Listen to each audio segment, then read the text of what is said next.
hashtags to link JavaScript series.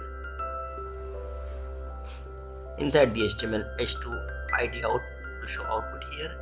In app.js, content equal to trending now, serial coder hashtag, then for space p with style of height 700 px, then span id with same of the hashtag content, then write thank you here, then create a function link generator, receive string str and base url with default value empty, then str equal to str.replace from hash to next space, then anchor color equal to green, then ref hashtag value goes here, and here hashtag x, then add here base url,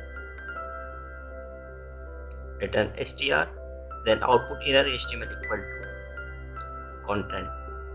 Let's see, we can see here content but no link. When click on here, redirect to thank you.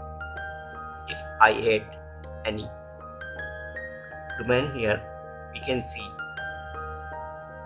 the result.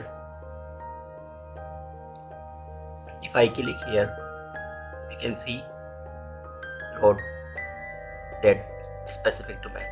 I hope you like this video. Until this next video, goodbye.